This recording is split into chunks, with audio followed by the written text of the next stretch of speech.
good to see everybody here tonight. I'm Barbara Gosh, president of the Rochester League of Women Voters. And it is my great pleasure to introduce our speaker tonight. I guess before I do that, I'll just say one other thing because I caught sight of them. If you look in the back, we have some yard signs that say, support the Constitution and the rule of law. And I have 3 of them here tonight, but if anyone wants them, we have another 50 of them at my house. So you can pay for them online and someone will come and put them in your yard. Pat? Barbara, I've got a lot in the back of my car. Okay, Pat's got a whole carload of signs. Okay, so they're $8 a piece, and we prefer if you pay online because then we don't lose your money. And I don't get in trouble with our treasurer. Are you getting the screen into the picture too? So, most of you, many of you will know our speaker. We have with us Tom Ferrarese. Tom is a longtime member of our league, and also he was a longtime commissioner of the Board of Elections. He retired from that, and now he's only working at the state and national level on keeping our elections protected. So he just knows so many things. It's really fun to talk with him. So I'm going to introduce him. He's going to give you lots of chances to ask questions, and I encourage you to do it. We'd like this to be, a participatory thing where people can tell us what they're worried about or ask questions that they're worried about or whatever. Okay, Tom. Thank you.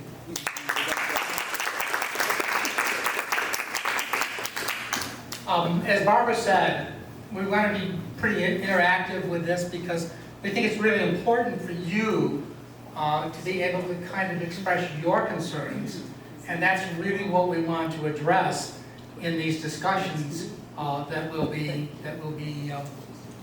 doing. So the first thing I need to do is get a count of the number of people here.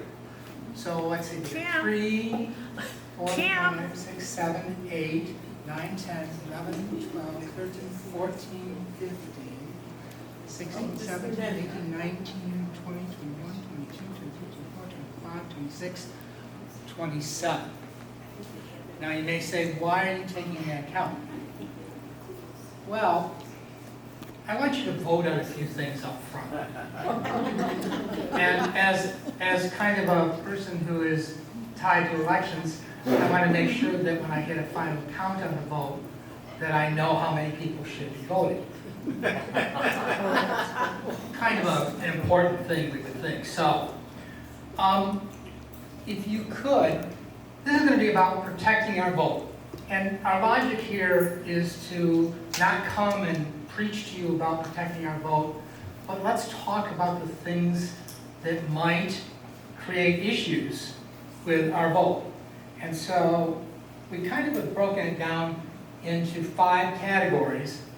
This is, I guess if you take all of these to their max, they can be all inclusive, but there's issues with all sorts of things behind every one of these. But this is kind of the simple thing: voter registration systems, polling sites, voting machines, poll workers, and counting the vote. That's kind of walking through the whole thing.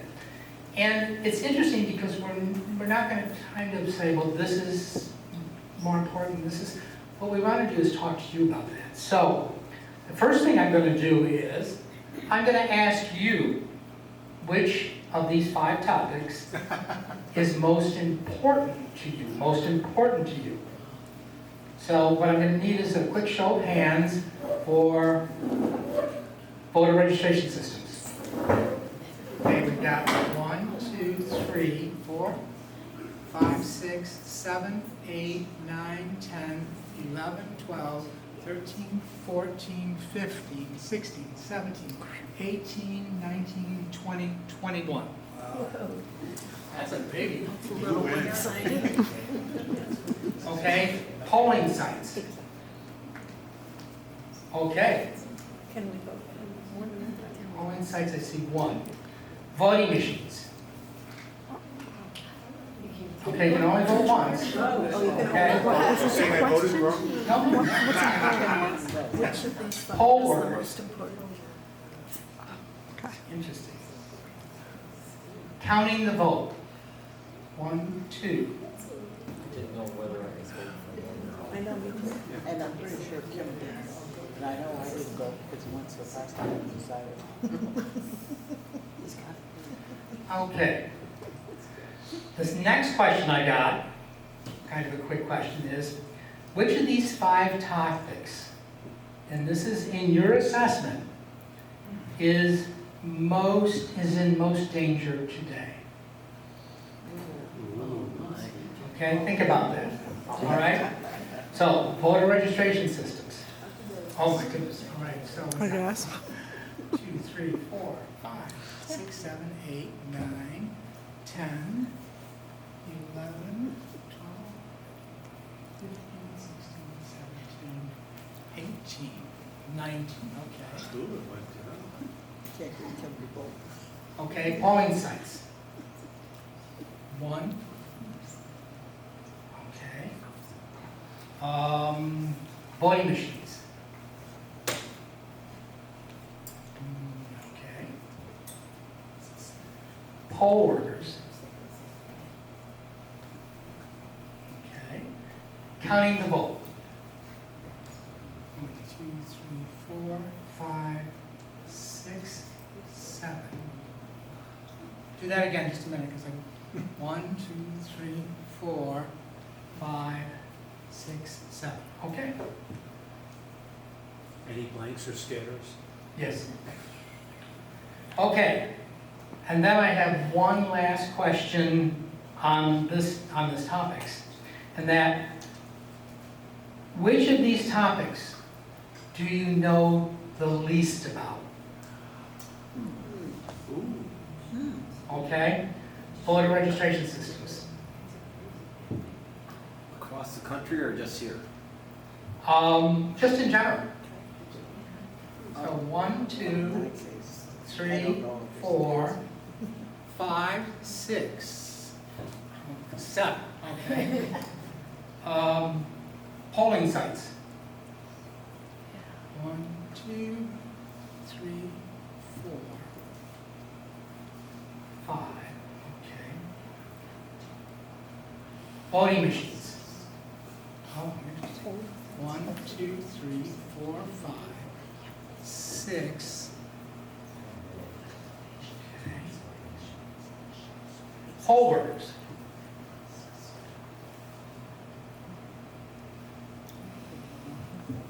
Interesting. And counting the vote. 1,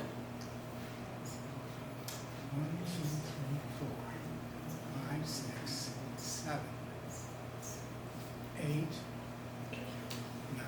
Okay. Now, I just have a few kind of demographic questions. Okay. Is anybody here not a League of Women Voters member? So, so we got not. Okay. 1, So we said we 3, 4, 5, 6, 7. Interesting. Okay. And if those of you don't know that are members, has anybody here been a member for 3 years or less? 1, 2, 3, 4, 5, 6, 7, 8. Okay, and then finally, I gotta believe it's the balance, have been a member for 4 or more years. 1, 2, 3, 4, 5, 6, 7, 8, 9, 10. Okay. Now you may ask, why those questions?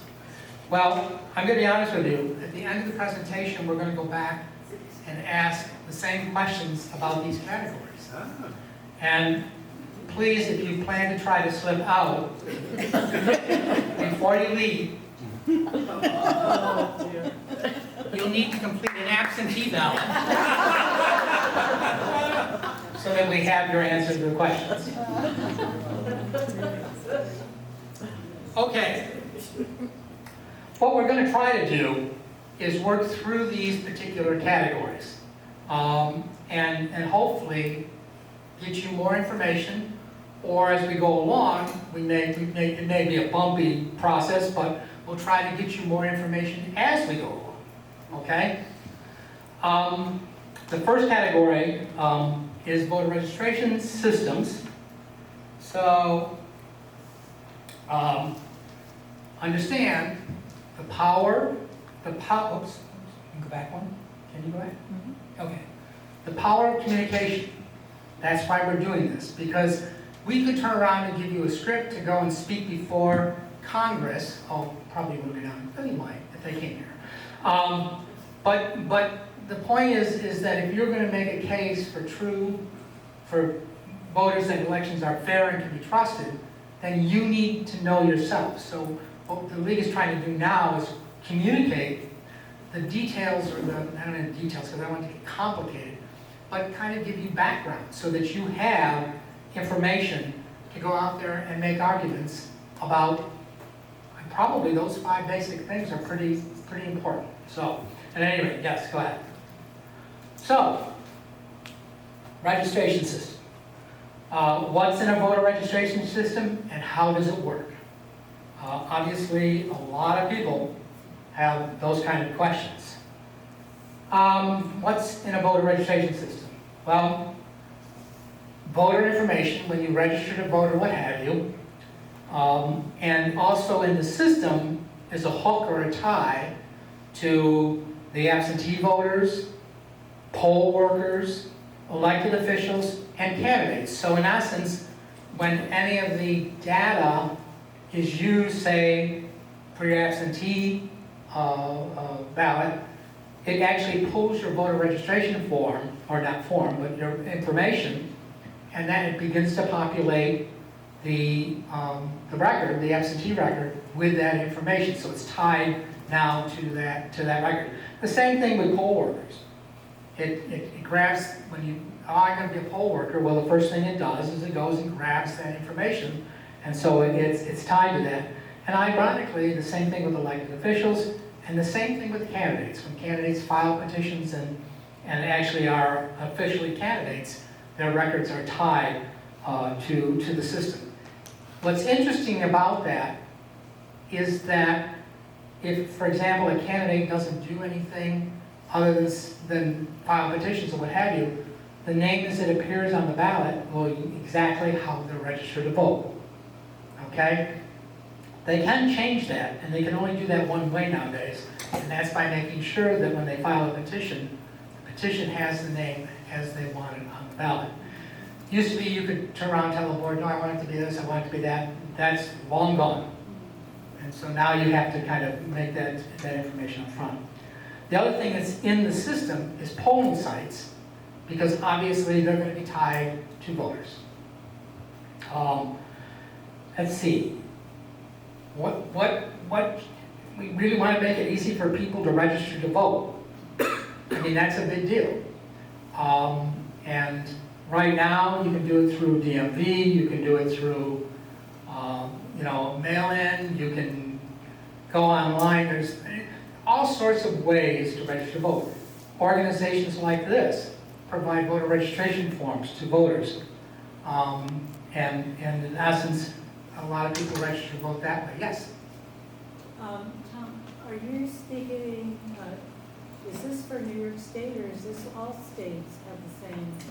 This information is going to be pretty much about New York State, but that doesn't mean that we won't probably interject what's going on in other states if we have that information. Because we do have some information about some other states based on some of the concerns that are out there relative to how these things work. One of the things is we talked about absentee voters. Right now, if you sign up to be a permanent absentee voter, you're good forever.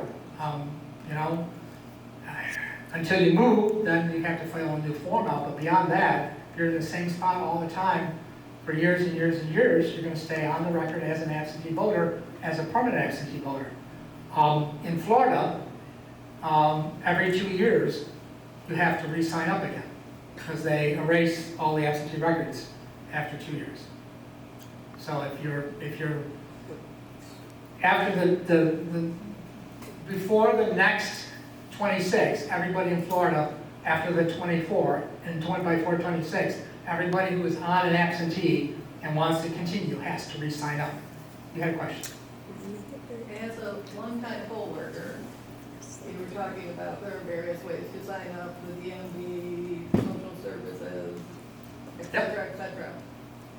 My personal experience is, all the other ways do not work as well as filling out that piece of paper, and you don't know how many times I've handed a registration form to someone who said, but I went online and changed it. Why don't they have my right information? Yeah. You know, all this different stuff, and I've said to them, honest to God, the only way I can guarantee you that your information is gonna get changed is if you fill out this new form and either give it to me or mail it in.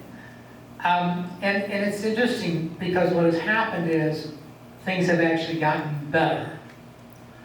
I'm not so convinced that with third parties like social services and what have you, you know, release programs out of the jail and stuff like that. I'm not sure those forms are paid as much attention to as they should be. But the DMV has gotten much better. And so if you do it online with DMV, I'm going to tell you it's probably more than likely it will take. It will get processed.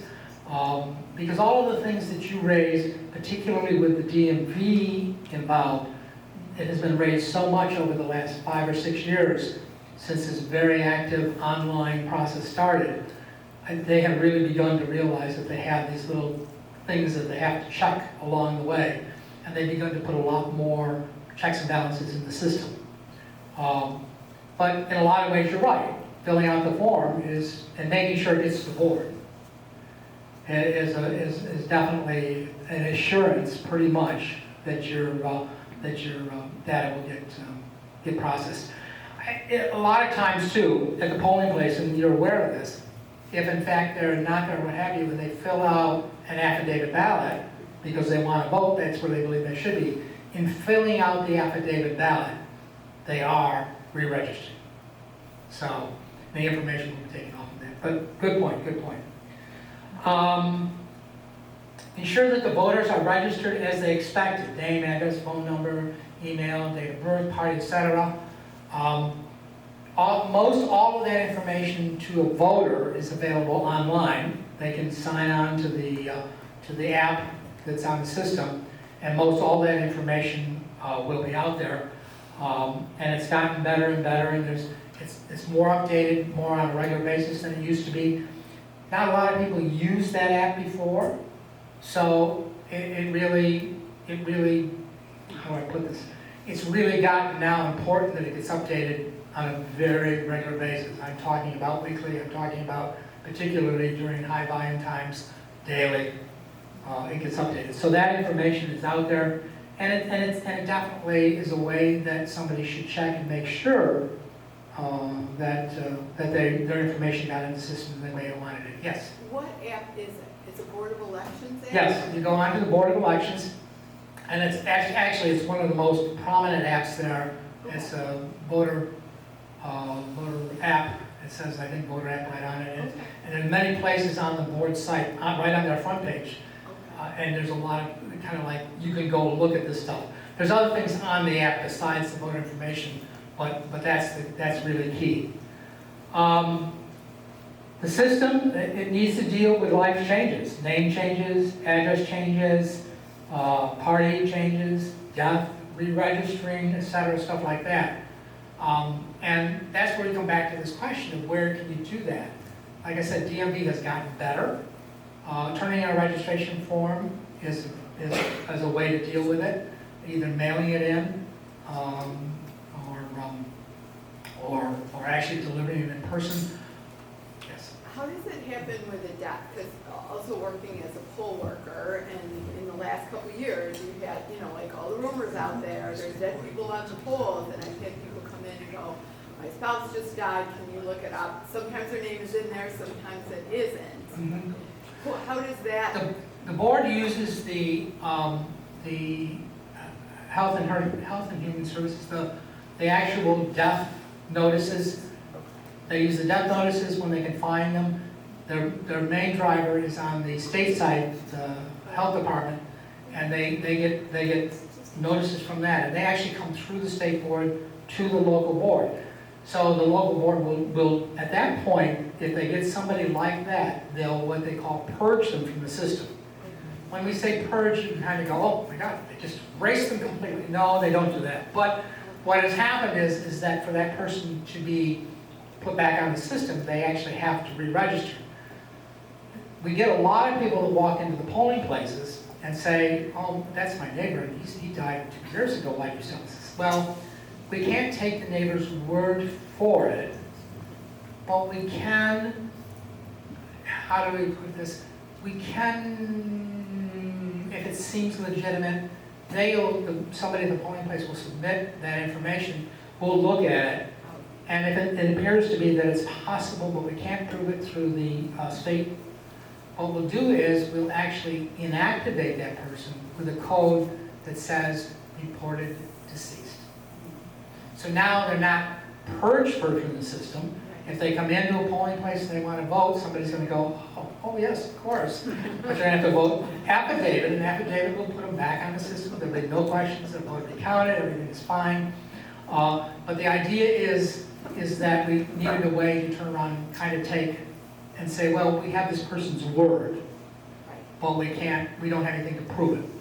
And so it particularly got to the point where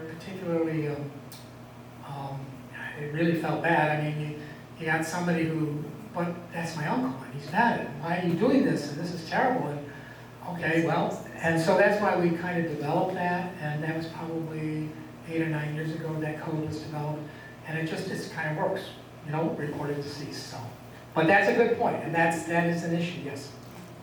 How much truth is there that there's thousands and thousands of dead people on active voter? How much truth? Okay. You now know why there would be some dead people on there.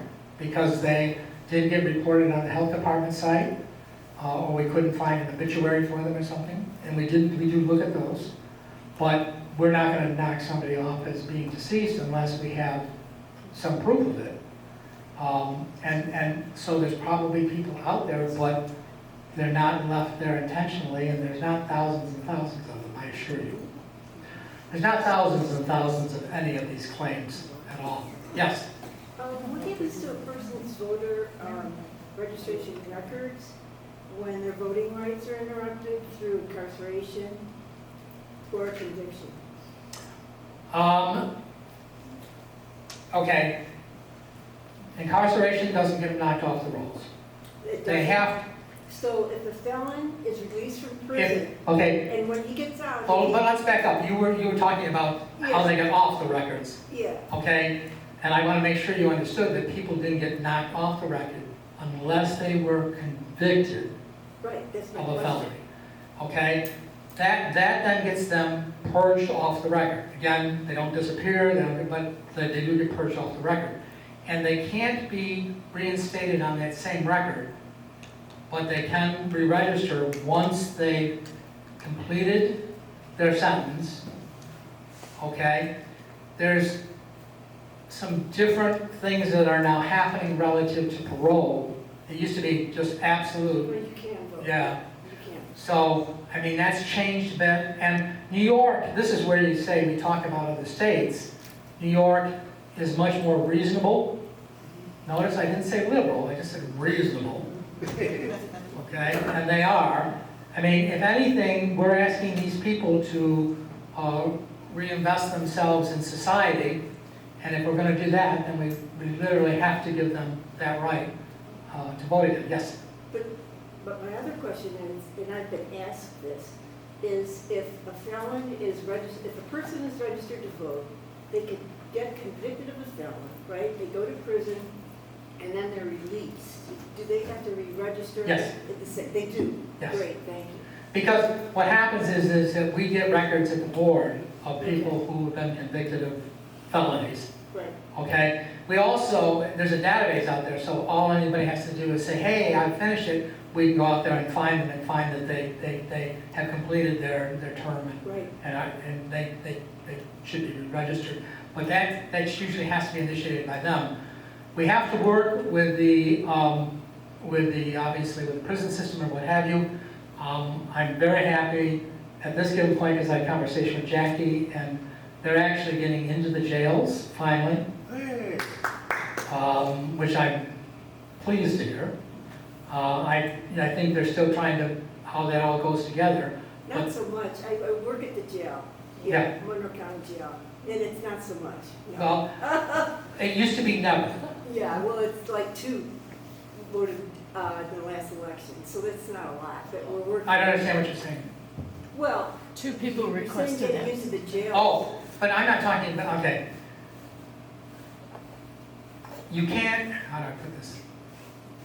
I did a lot of reentry homes. And I actually discovered, for example, and I think one of the ones that I remember most is that it was a woman's, they all gotten out of jail, whatever, and going through, there was 9 people in the room, and none of them were registered to vote. And we literally went through every one of them, and they were all eligible to re-register to vote. Now, the people that did head home, they assured me that they had tried to tell them that. But it took me being there and telling them that, and actually standing there with a registration form saying, you can do this, to get them to do that. Because they were so frightened. The system has frightened them so much that in fact they're afraid to do it in case they can't, kind of thing. And so I think you run into the same thing with requesting absentee ballots. We got to change the culture, and we got to change it on a bigger perspective in terms of dealing with that. And it's all about communication. Like I said, we've been trying to work with Jackie to get more people into the jail so that kind of education can go on. Because to be honest with you, although they're required to by law, unfortunately the law enforcement world is not really active at trying to do this. They're supposed to do it.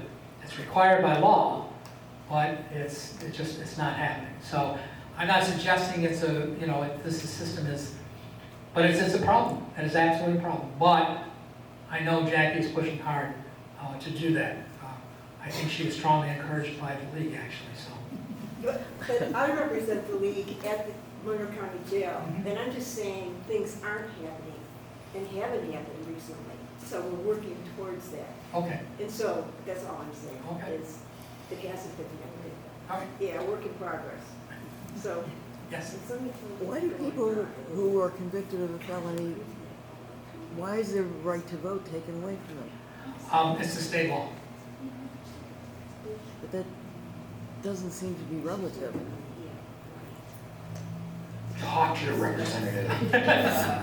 No, let me tell you, it definitely is a really debatable thing. I mean, it's like, And the league has a position Yeah. on it. go ahead. We're in favor of people not losing their Right right. to vote. It's funny because now we're back to another state, and Florida is my favorite one to throw darts at. They actually passed a law that was very similar to New York's, and then when they put in the regulations to implement it, they made a mess of it and basically took away what the law had meant to do. So I mean, it definitely, a lot of it has to do with the state, and that's at this given state, because the state at this point, that's the given law. And there's a lot of things that I agree or don't disagree with, but it definitely is something that I think needs a lot of reform, but it needs a lot of education, and people need to understand it and talk about it. Yes? I just wanted to go back to dead people on the list. I'm sorry? I wanted to go back to the dead people on the Yes. list. Do you mind if I switch us off of the person? No. So, what I thought I heard you say is, we look at obituaries and then some kind of health department from the state. The state, yeah, the state health department. Does every dead person get a death certificate? No. But most of them do. And does the death certificate, is that the New York State piece? Yes. Okay, so the Department of Health of New York State Yes. has a death certificate, Yes. then that's a cross-check? Yep. Okay. What if they die somewhere else? Oh, in another state? Yes. Well, that's why we look at obituaries. And to be honest with you, a lot of times what will happen is we can occasionally miss obituaries because it has deceased people that are not deceased. Okay? So I mean, not intentionally, but it has happened. Yeah, Chris? My father died on the day before election. So it was well aware in his community that he had died. Mm-hmm. And he did appear in the book, Mm-hmm. as he should have. Mm-hmm. But there's always a lag between Yes. a death and the actual removal. Mm-hmm. Yeah, there is, absolutely. And, I mean, and there's other issues and laws around that. For example, if he was an absentee voter and voted before he died, his vote would still be counted. So it's kind of like these little nits to the law, what have you. By the way, this is a good conversation because so many of you expressed concerns and about the voter registration systems. And I do think that that is one of the areas that I am very concerned about. One of the things up there is to make sure that the registration form gets out to a lot of voters. Can Oh. you tell me? Make it easy for people to vote, yes. Yes. So, does anybody from the Board of Elections, or is there any mechanism where the form to be filled out goes out to all high schools? Because there are young people now who don't get their driver's licenses at 16, 17, or 18. But you can get them if they're 18 in high school. Mhm. So in Monroe County, is there a mechanism to get voter registration forms to all the high schools? We worked with high schools. I know I did, and I'm still sure Jackie does a lot of presentations in high schools, and we go in with voter registration forms. We also work with the various teachers that do civic type classes to try and make sure we get voter registration forms in their hands. And I think they're really good about that in terms of that, particularly with the changes in the law relative to when you can register to vote now. I think it's something that can get better, because everything about this could get better. But I do think there's a lot of activity to try and make that happen in terms of getting forms out there. Unfortunately, in some respects, the board just can't pop into a high school and say, hi, we're here, and you gotta hand out all these voter registration forms. Because we can run into definitely some pushback on that. And it's interesting because I was kind of surprised at that.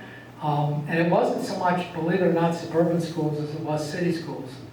And I'm hoping that's changing.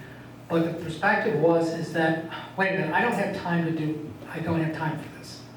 I mean, and that's kind of the pushback that we got. And that's why we tried to push more and more to get in the schools. Can we come and do a presentation? And that was usually the way that we could get around that. And they were pretty good about letting us do that. Some high schools better than others. But I think it's really important. I really think that it should be part of in the year in which they can register, I think it should be part of the package when they come to school, back to school from the summer vacation in the fall. Yes. Just a caution, you have to remember that not all students are citizens. Yes. So But then you set up that situation where, now you're in a group of 10 kids and everybody's filling out their form and Joey's over there not filling out his form and Joey, why aren't you filling out your form? And so I can see from the school point of view that it potentially sets up interactions that the school just doesn't want to deal with or isn't prepared to deal with or puts kids in uncomfortable positions. Yeah, the only thing I can say about that, and I don't disagree with you, so you understand, but isn't that a shame? It is a shame, yeah. That we're at a stage now where somebody Yeah. feels the need to hide. Yeah. And I understand it. We all understand it, I think. It could be a very dangerous situation. Yes, no, I concur. The effort is just to make sure the form is available, and that when I used to go in, I used to not have them fill out the form while I was there, because believe it or not, That's not something they were prepared to do. The teachers would deal with it, and we did get a lot of forms from the schools, so the teachers did a pretty good job of figuring out how to deal with that. We certainly weren't dealing with the same issues that we're dealing with today in that sense, but it's kind of like trying to put kids in a tight situation is not fair. You should give it to the bartenders. There it is. And then automated updates to the system need to be clear, follow the law, ensure that no outside influences are in that. And you may say, well, what's that about? Sometimes changing voters to inactive or purging a voter. If in fact there's been a mail return, and the board does that, that letter you get every year that tells you all about, if that gets returned to the board will inactivate that voter. It's kind of an automatic thing, it happens.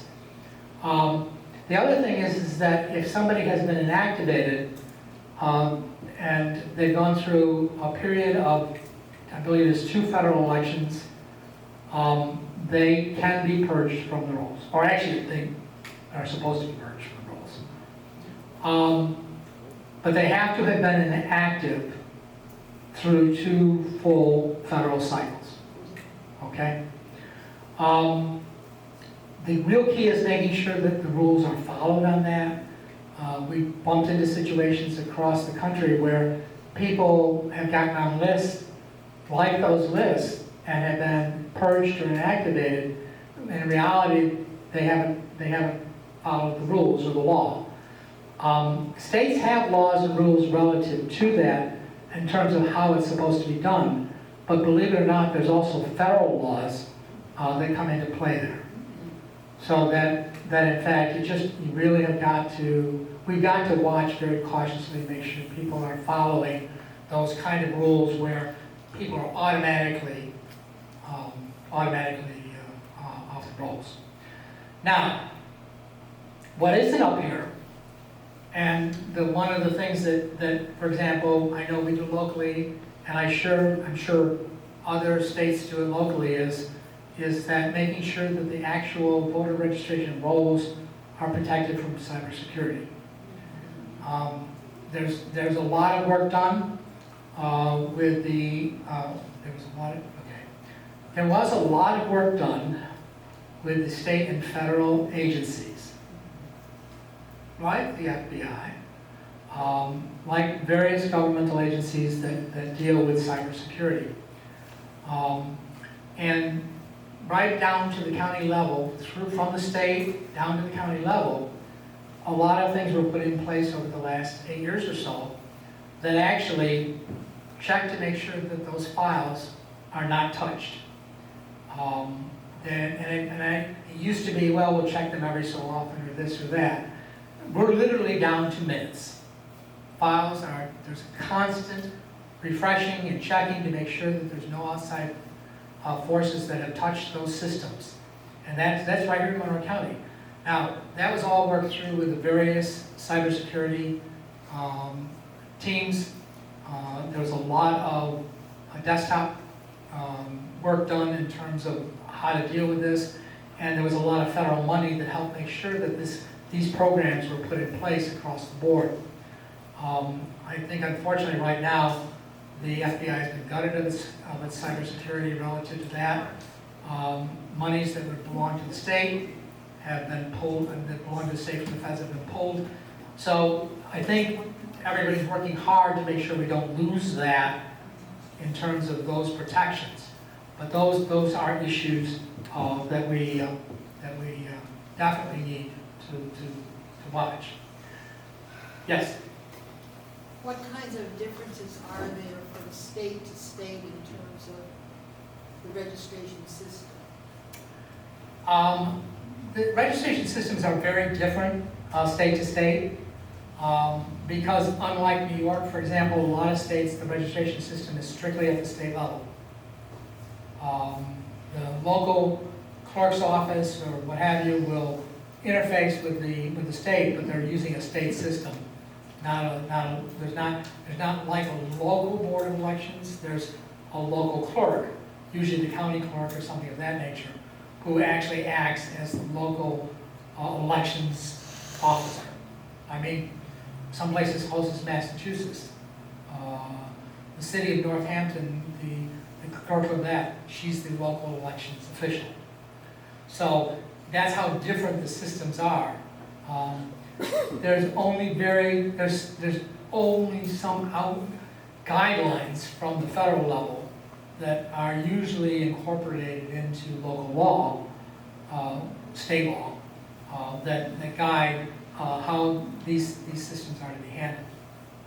So, now, most of you raised your hands over election systems. And I'm going to tell you, as I said a few moments ago, that's my biggest concern.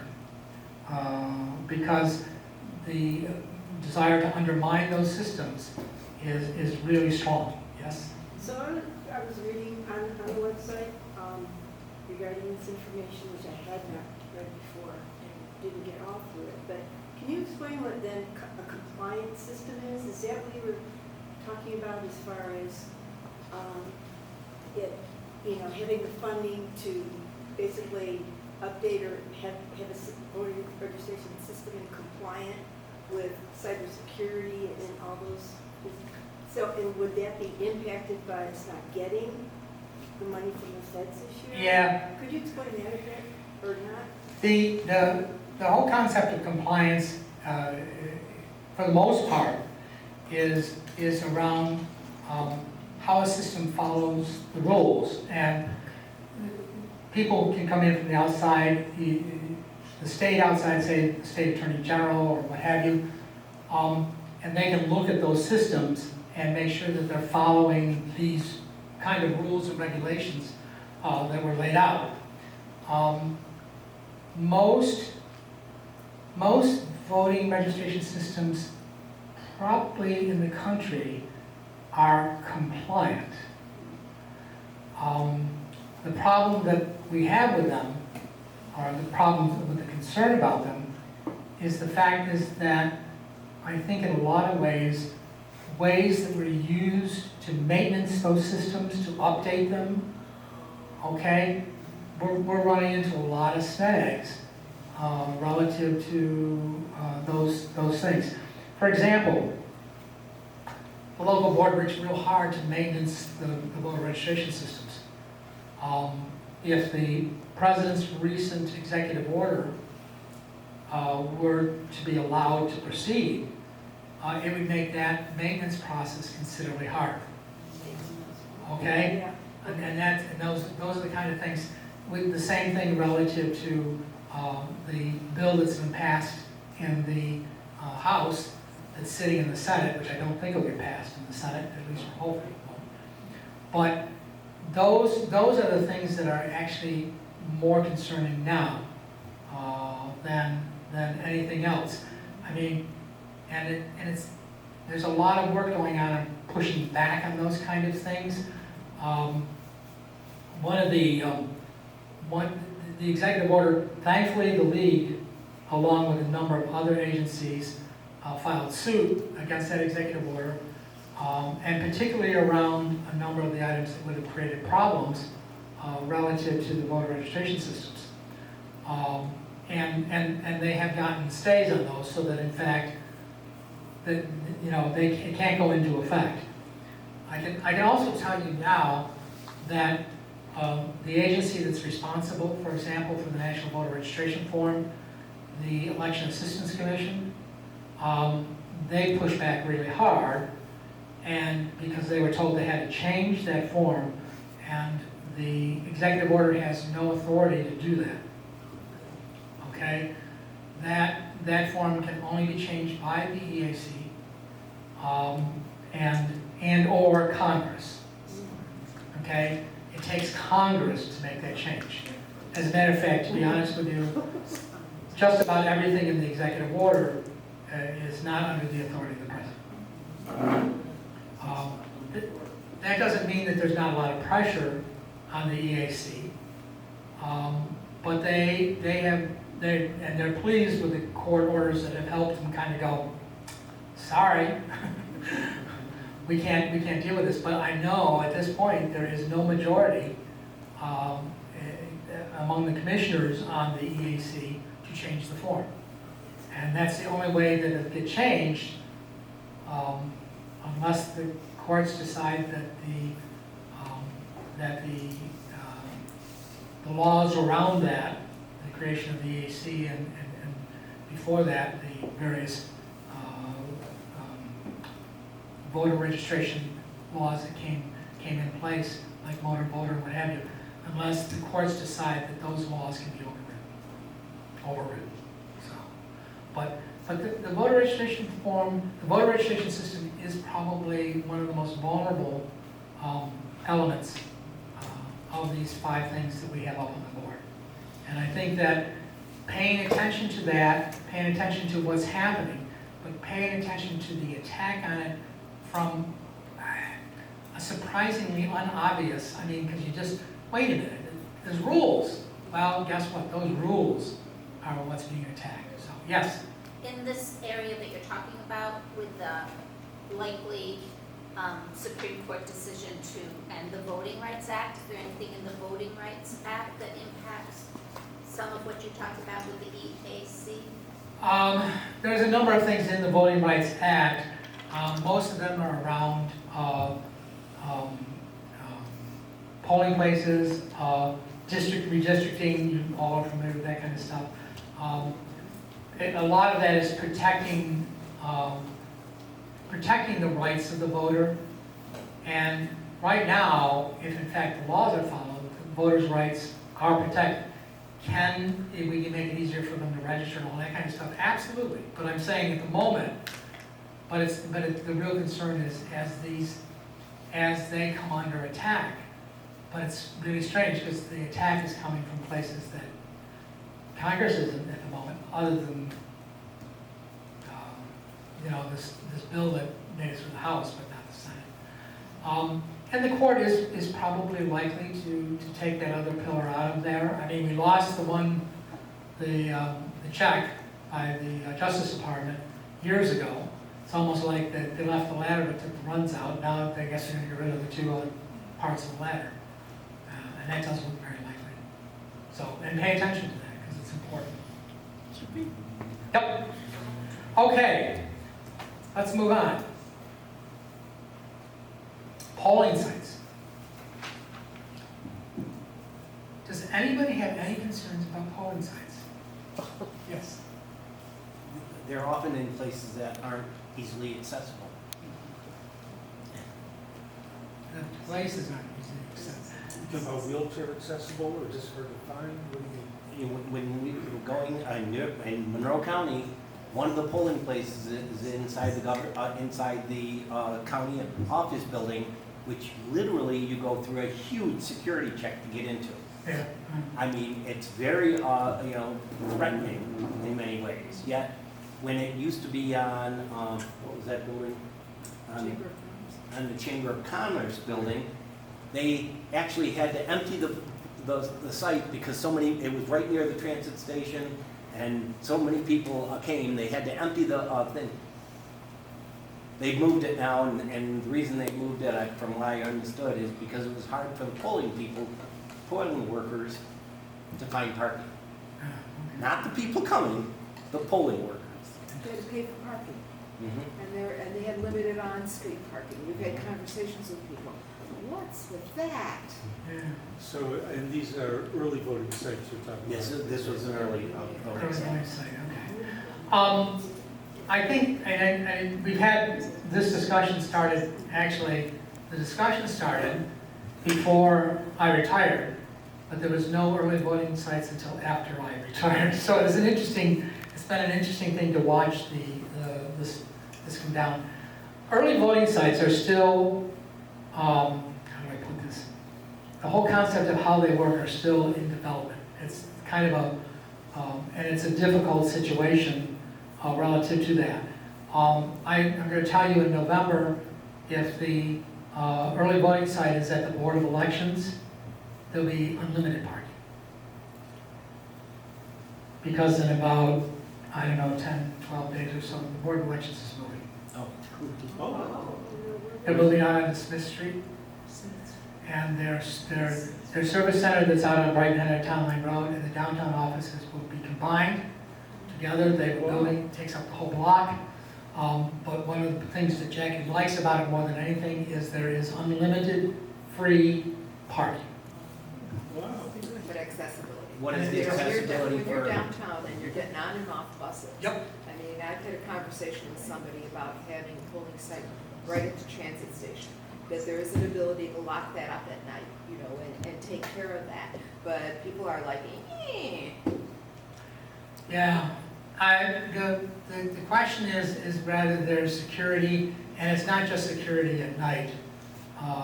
There's security during the day. Poll workers feel threatened, and rightfully so. I mean, that to me is a big issue, and in essence has created a huge problem with voting sites. But let's walk through these questions. Polling site selection, who chooses them? Currently, the Board of Elections does, but they do it based on what's available, because they get pushed back on a lot of places. Nobody wants to have a polling site. Nobody. I mean, they've threatened the schools, for example, because the schools are one of the few locations that are accessible and that they can use. But you know, with the kids in school, now we're back to the security issue. I mean, it just really is one of those difficult things. What determines a good polling site? A good polling site does have to meet ADA regulations. For every polling site, a form has to be completed. It's about 30-some pages. And that form has to be completed, and it has to meet the requirements. Do they all meet those requirements? I don't know. Sometimes I think there's some things slightly overlooked or what have you. How many should there be? Well, for election day, there is a limit to the number of people that can be in an election district. But you can have multiple election districts in one site.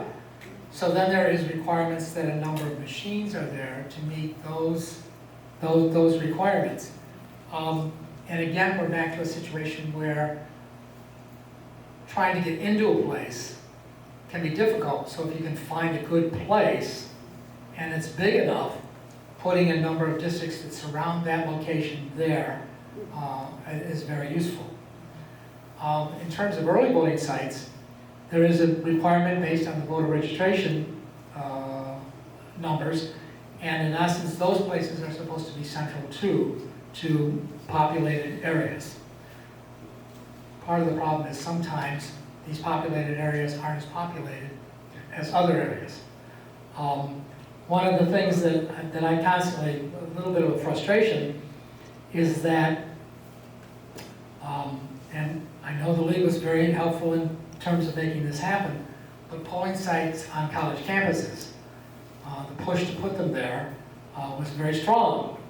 Unfortunately, they're not well used, and in essence, they take up resources that could be used elsewhere, and so it's a bit of a struggle.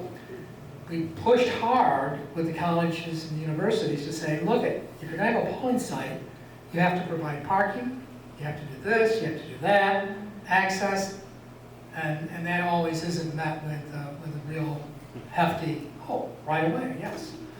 So there's a struggle, and at polling sites is not, that's probably one of the biggest issues that I experienced when I was there, is trying to find good polling sites, trying to have them central, trying to make sure they're all accessible, trying to make sure that in fact they provided the kind of experience that we wanted people to. Yes, you have a question?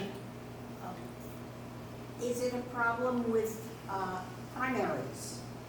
I will tell you that there was a primary in Brighton, and the polling spot got changed, and there was no information about the change in the polling site.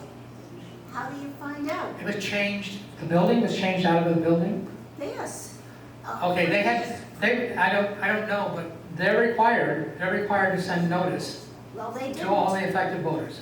The only way I saw it is I happened to be riding down the road and I saw, oh, there's the polling site for the primary.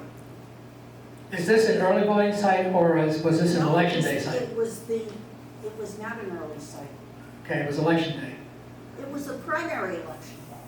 Yeah, but it was election day, primary election, June. election day, the Tuesday voting day, No, I don't remember if it was an early site. June 27th. June 27th. See, if it was an early voting site, there could have been other issues and there's different rules around that. But if it's election day, all the people that vote in that site are required to be noticed, even if it's literally at the last minute.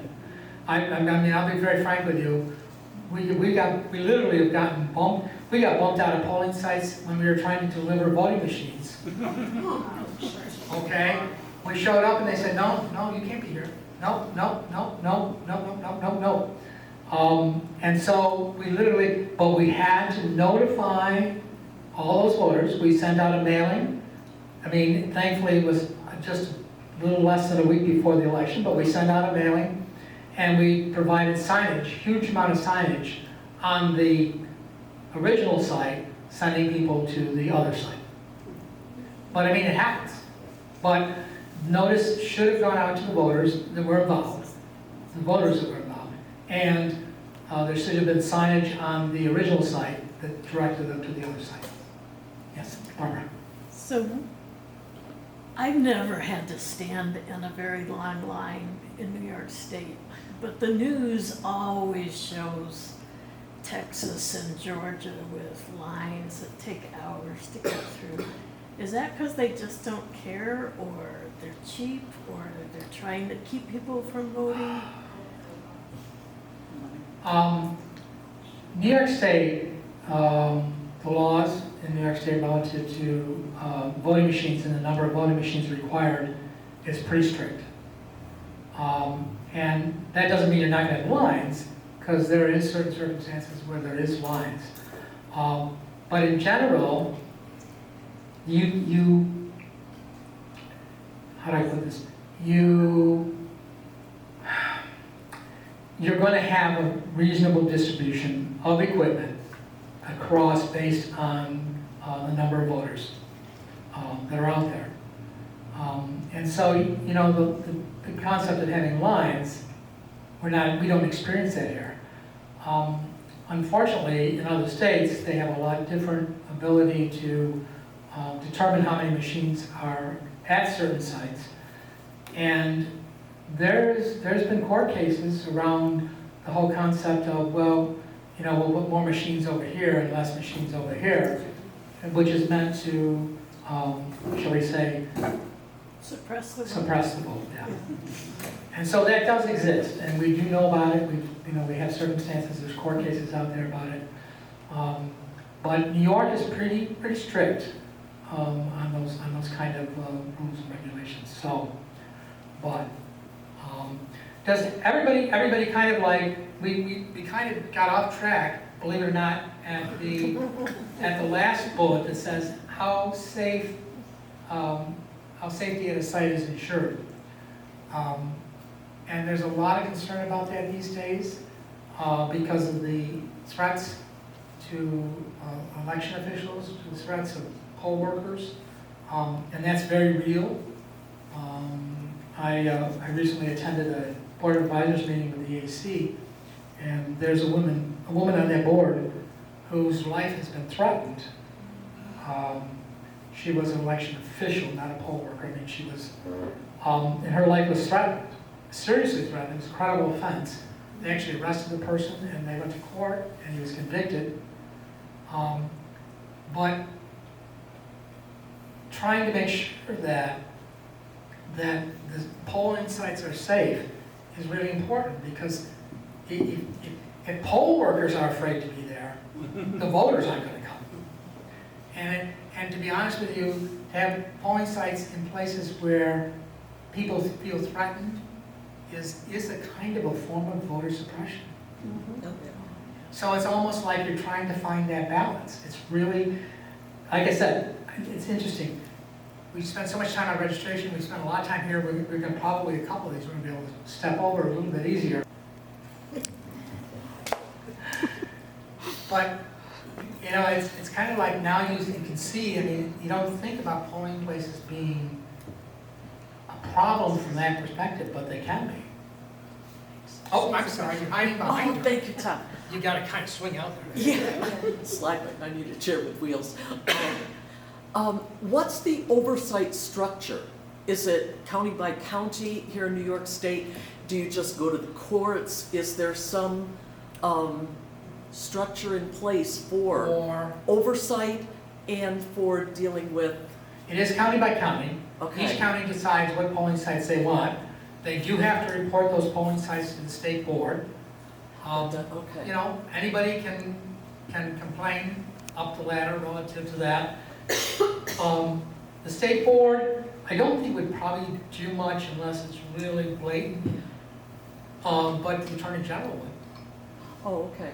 I mean, and there's certainly no, if in fact there's a concern that huge, Yeah. you know, that a county is not following the rules or is trying to make things difficult for the voters, then I'm certainly sure the state attorney general would step in. Okay, thank you. Okay, yeah. Yes. There really is no security at the polling places. I've worked the polls the last several years, and basically like, well, you can call somebody, but that's not very effective Well, if you got somebody in your face.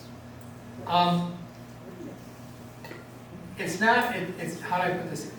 Security is not ignored at the polling places. The board meets with the sheriff's department. It meets with every one of the town, as a matter of fact, they met with every one of the town sheriffs, and they meet with the police department in the city of Rochester. The board has an officer in the board during election day, and and there's special consideration given. All of the officers within certain jurisdictions have a listing of the polling places. They know they're there. They know relative to a call that's a priority, becomes an absolute priority. They're doing everything they can, I think, at this given point, short of having an officer of the law in every single polling place. And I don't think we have enough of those to go around, particularly in some of the smaller towns and what have you. So I'm not saying that, you know, I don't agree with you. I mean, I would love to see an officer in every polling place if it really is, if we're really at that point, it would make sense. But I don't think it's, but there is priority set, like I said. Every town sheriff has a listing of all the polling places, and all of their members of their force have a listing of the polling places. That's something that's done well in advance of the election. The same thing in the city of Rochester, all of the various divisions know the polling places in there. And the same thing with those towns that are handled by the county sheriff's office. And there's a real lot of work done in advance to make sure that at least there's priority there relative to those kind of things. In terms of, like I said, if you don't feel safe, it's kind of, I understand, but we have to, you know, that anybody got any more money? So, yes. Well, I live in kind of a bad neighborhood. I've worked in a slightly worse neighborhood, kind of down the street a piece, and I've had security guards at anything from, we were in an unheated garage and the security guard decided he was too cold and went home, to we had a big burly guy during the day, and then come dark, he leaves, and this teenage boy shows up that we all feel like we have to protect. You know, teenage boy from the suburbs has no idea what he's gotten into. So, you know, it's pretty much been up to the poll workers to keep themselves and the voters safe, just to keep our eyes open. Sometimes it's also been, you know, the polling site. In that particular location, there was a human services agency that had an office there, and they literally took people out of their offices and put them on desks in the hallway. Yep. Mm-hmm. Yep. Absolutely. And we found that different areas really understand their unique situation, and some of them have stepped up to help deal with that. Others have just kind of said, sorry, I don't know what to tell you. And so, again, it's a situation where if we have more money and we could afford it, we possibly could put people into every site, a legitimate official person, and not just a security guard, but an officer in the law. It's funny, but different areas have different perspective about that. Every New York City polling site has an officer in the law, rather it be a sheriff, police, whatever jurisdiction they're in. So it's kind of an interesting thing. Isn't Yes. that kind of, could that be intimidating though to the voter? Absolutely. You know, it's a balance, Yep. right? Mhm. It's a huge balance. But if you're in some of these sites, and I mean, the site, I can't say, we knew, we had inspectors that would work the tougher sites. And God bless them. They were really an incredible bunch of people. Yeah, put me where you need me. And boy, they were tough. And like I said, some of those older women, those old ladies, you didn't want to cross them, because I'll tell you what, I swear they dead. So, I mean, it was kind of like, it's a difficult situation. But that's why polling sites is an issue. That's why it's on the list. These are the kind of things that we're talking about there. Does any of this lead to a discussion on online voting, which we do with our medical records, with our banking, with every other aspect of our lives? I think all of these conversations have to be open. But you quickly discover that there are people that just were never, no way, no how. I mean, some of the issues around the current election equipment is kind of like, I kind of go, yeah, well, I understand because you can't see something, but if there's enough checks and balances in place, it works. Why is this the battle? I know the other thing that's happening is, and this is something that Jackie is really actively pursuing, is that she wants to get to a point where on election day, you can go to any polling site you want. Wow. Yeah, absolutely. She's working very hard in that direction. I know she is. It has to come, the other side has to agree. And I think probably, if I was to guess what the first kind of iteration of that would be, is within the municipality. In other words, it's kind of like, okay, I'll take $50. Yeah. Okay? And the perspective is, okay, well, you can go to any polling site you want within the municipality. Which would be, that would be a step. But I think that could change the dynamic.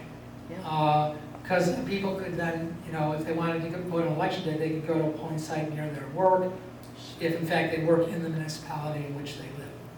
And like in the city. If you live in the city, where in the city, you could go into. So, but I know she's working very hard on that. We've been talking about it in terms of, but her overall objective is at some point, you can go to any polling site on election day. So, and that would help a lot of this. So. Yeah, because when the cards go out in the spring, like 2 years ago, there was a huge uproar because a lot of the polling places had changed, probably, I think, because of the census, and people swore they were never notified. And we had some really angry people because I've been voting here for 60 years, and how dare you change it? Well, and there's definitely, it's a situation where you try to find the best site within the realm of that you're working with, and that sometimes is not. People just don't like that. It's hard. But right now, and just a notation on that other column. Only the voters that are registered in a district can vote in on election day. In the site early voting, they can vote in any of the early voting sites. And early voting site locations are community-centric. In other words, they try to get them centered in the communities that they're in, whereas the election day sites currently have to be district-centric, where they have to be within the district. So that's the tough there. We can move on because we're going to run out of time. Okay. Does anybody have any trouble with voting machines? I like the new ones. I like the new, I like the new ones. Okay, is there anybody that doesn't like the new ones? No, wait, is there anybody that had a primary election that didn't vote? Okay. Anybody that got a chance to vote on the primary day, did you like the new machines? Yes. Yes. Yes, okay. I personally like the machine, but the one complaint that I heard from my friends was the printing, because there were only 3 people running for that position. The printing was so small that they really couldn't see where you're supposed to validate. Make it bigger, just make it bigger. On the ballot, that Yeah. information wasn't shared at the polling site, so they Yeah. couldn't really see it. Yeah. You can make it bigger. On the actual printed I'm ballot not talking that's about up on to the the side. screen. Oh, you're talking about on the ballot. On the Yeah. printed ballot. There is state law about the size that printing has to be. And I guess I did not look closely at it myself, but now I'm curious. It's interesting because the new equipment probably has one huge hurdle to fix, but I think it's on its way to being fixed from what I understand from the vendor. Because the one hurdle that it has is that you noticed when your ballot came up on the side, there's a little barcode at the top. Okay, well, the candidates were in that, and when it counted it, they used the barcode to count. And most people go, well, I can't read that, so this is not, I don't like this doesn't work. Well, to be honest with you, believe it or not, if you're gonna have a machine cheat you, it'll cheat you on the counting the names versus, but nonetheless, we have gotten this at the federal level, and barcodes will be going. The vendor that currently makes the current machines, they've already working on it, and they're moving these machines, new software for these machines into testing and certification, where they'll read the names. So that's going to be taken care of. That's gone. Now, as far as the size, actually, I'll be honest with you, I'm kind of curious, and I'll probably ask Jackie about this, because I asked her about one thing already, and the question I got was, on the current machines, if a person is visually impaired or are blind, if they use the tactile devices to vote and they actually cast a write-in vote, okay, they'll use that to spell out the name. And then when it comes up, it reads that ballot back to them. And I asked her, so what does that read back to them? Because one of the big issues out there is that you can't just say you cast a write-in vote. Well, believe it or not, it spells back to them what they entered into the tactile device. So if they voted for SMITH, when it gets to the write-in, it says it's a write-in, SMITH. So the current machines can be used by every single voter without them having to do, and people with disabilities having to go to any special machine at all. It completely, and that's a big deal, because I think that's coming down in terms of guidelines. There's been several meetings, and it would be another whole hour to go over that. But there's been several meetings about what's going on with equipment and what have you. But in a lot of ways, the equipment we have, I'm very, very, very happy with it. I think it's very, and if you want to, you can go on the Monroe County Board of Elections website. You go in, there's a whole section on the new machines, several videos on how they all work, what they're done. You can go to the section on inspectors, poll workers. There's videos on how they count the ballots before the election opens up and record them, how they count the ballots afterwards, how they reconcile ballots, how they open the machine, how they close the machine. Everything is on the site there, and you can actually walk through all of that in extreme detail. We could spend hours and hours and hours on that. But I think you're right. And now I'm curious about the size of the print. So you've got a question for me to go ask. Tabulating the vote. Oops, I'm sorry. Election, poll workers. Oh my gosh, okay. I turned the page too fast. Train, representing the community, believe in the election process, able to deal with current technology, available to work. I mean, I can't, there isn't a lot in terms of that. One of the big problems with election poll workers is the fact is that you're training so many of them to work, well, early voting to work 10 days, but then to work 1 day on election day only. And you're expecting them to deal with relatively new technology.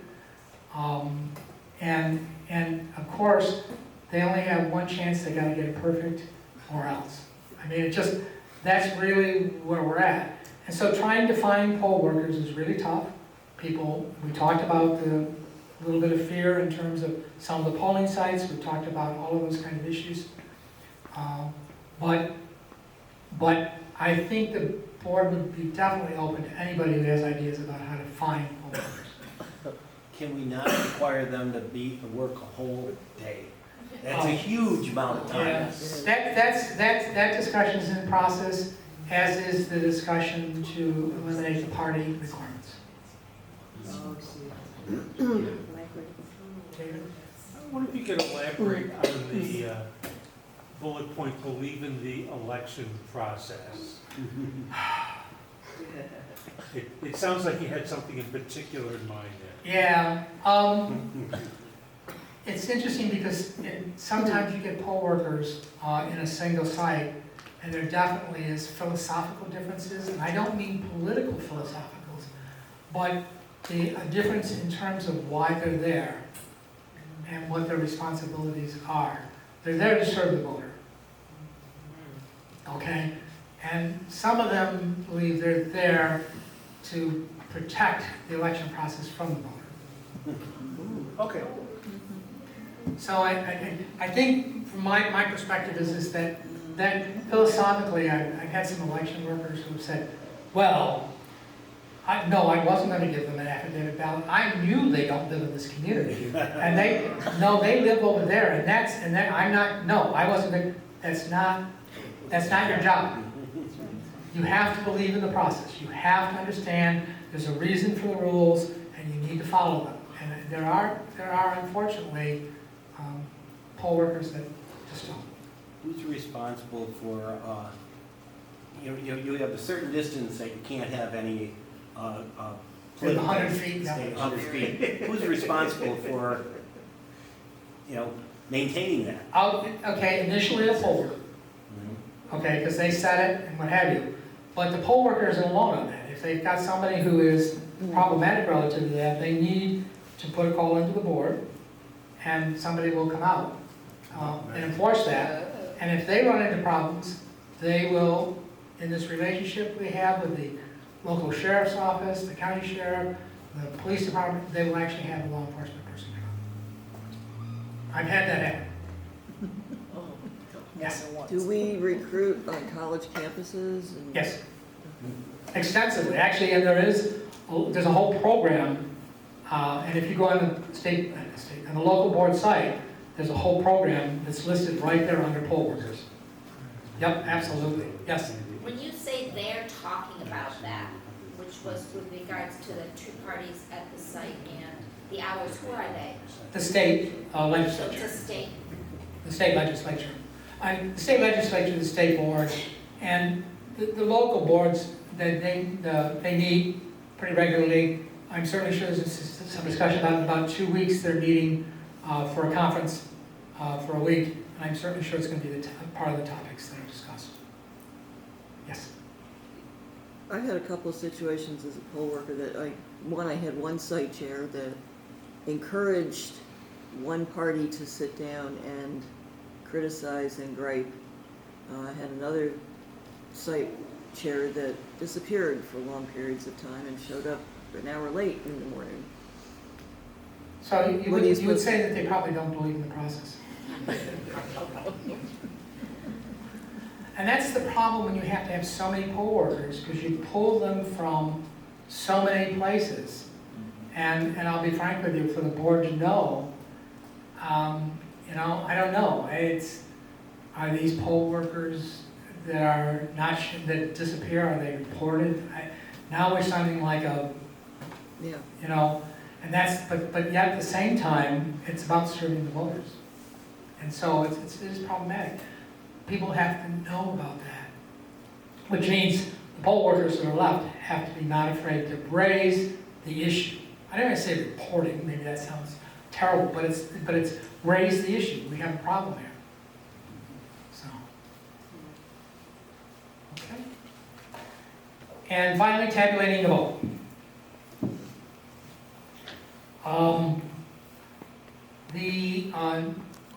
There's a lot of steps involved in this. I could go into detail about it.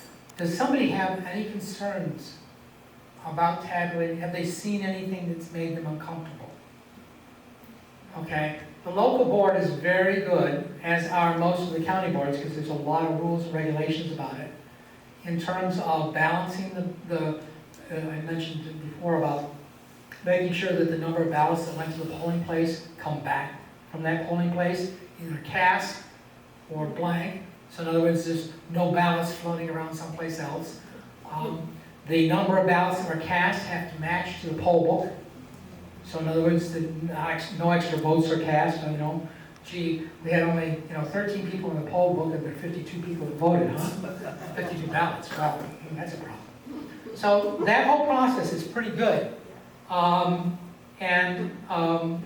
it's secure. There's one set of records that are sent down for election night counting, and then there's another set of records that go, cards and stuff that go in a different direction.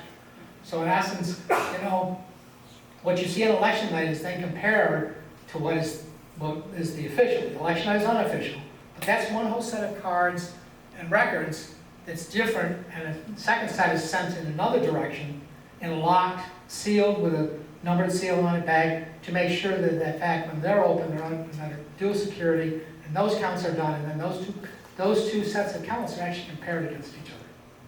So, at the final count cast, want to make sure what went out came back.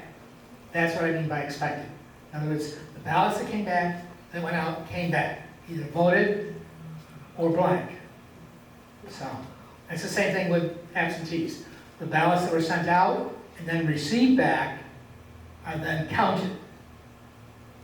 And if not, the reason has to be stated. So, at any rate, we talked about communications and how to tell the story. We got mailings. The board does mailings, website, apps, community presentations. A lot of that is done out there. Certainly, they're also open if, in fact, you have suggestions or ideas of places they can go. I know that Jackie and her staff have spent an immense amount of time, and they're still doing that right now, taking these new machines out to every single place that they possibly can. Have they been here yet? Yeah, we have one. Yeah, exactly. So I know they're communicating as best they possibly can, but basically, mailings, website, apps, community presentations, and under community presentations, I also include, for example, press conferences and stuff like that. So they're working hard to do that. I've had a conversation with her about it, and Jackie and I have a good relationship. She calls now quite a bit. So, what do you think of this? What do you think of that? She wants my opinion on stuff and what have you, which I appreciate and more than happy to work with her. What's interesting is that I brought a lot of the resources that are out on the EAC to her, and she's looking at some of that stuff now, because they have a lot of good programs out there. If you haven't, you might type into your computer browser EAC.gov. Notice I didn't make that very long. EAC.gov. You will find out there, for example, if there's a question about a voting machine, you'll find the 400 pages it took to certify that machine, all the questions that were asked and answered. You'll find plans about all sorts of things out there. It really does, and election officials are beginning to use those tools more and more. As a matter of fact, it's called a toolbox, and it's out there for them. And communications and stuff like that. but it's definitely a positive thing. And so, if you have ideas about communication, don't hesitate to let the board know. Maybe just send them an email, something like that. Gee, I thought maybe this would be a good idea. Send it to them. I know they look at them and they consider them. All right. Can we? Okay. Has what you heard changed your mind on anything? Has it made you feel more secure, less secure? Less. Okay. How can we continue to provide you with information so that you become an advocate? Because, not because you have, okay, I know this one issue and I can deal with this, but because you understand the system. Is there things we can do to help that? Yes?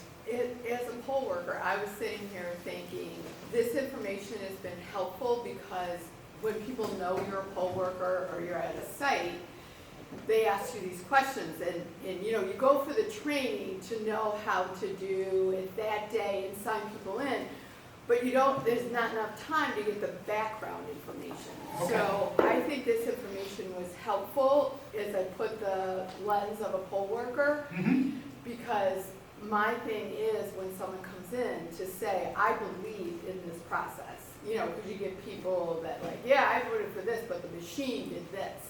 So I thought this information was very helpful from the poll worker lens. Okay. It would be helpful to get out there to all poll workers because you're on the front line.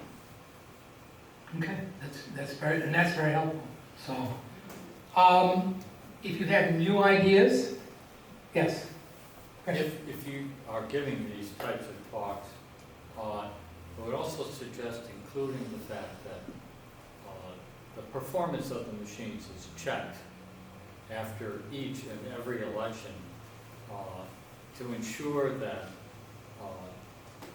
the tally matches up to the paper record. Yes. They take 3%. What they do is they do a blind double draw, and they pick 3% of the machines, and they actually count all the paper to make sure that it agrees with the results that the machine produced. So, yes. Have other counties in New York asked about Monroe County's experience with the new machine? I think that probably will happen in a couple of weeks when all the counties are together. I don't know if Jackie's doing, I didn't see anything on the program, but I would suspect that in some of the conversation sessions, there will be, because the vendors will be there, and I think they'll be asking Jackie to certainly speak to that. Yes. I think getting information out in your recruitment of poll workers and for the poll workers about lining up with the local police and that they are putting us as a priority would be helpful. Okay. I think especially as a lot of poll workers tend to be older people, you know, it's concerning. I saw one guy go completely off. I mean, he didn't get physical, but could have been. Yes. No, and I've had those experiences myself. Yes. Has there, and I might be wrong, I can't remember everything on the ballot. The ballots are, I know when some candidates say, well, they came up, I drew this spot on it. Has there been any thought of just randomizing how they're described, put up there? Or is that considered to be confusing to people that go ahead and figure out, try and pre-do their... There's two theories on that. First of all, there's the theory that you mentioned lastly, and the fact that I can tell somebody where I am on the ballot is very helpful. In terms of a lot of candidates feel strongly about that. There is also the concept of that ballots, when they're created, could be when there's, say, pick one of 5, and there's, that they could all change them on, every ballot it kind of changes. There may be 6, 7, 8 different renditions when you get done. The problem is, and some of the issues around that, is that in fact, in New York State, you can have multiple lines. It's a little bit better with the new machines from that perspective, but it still creates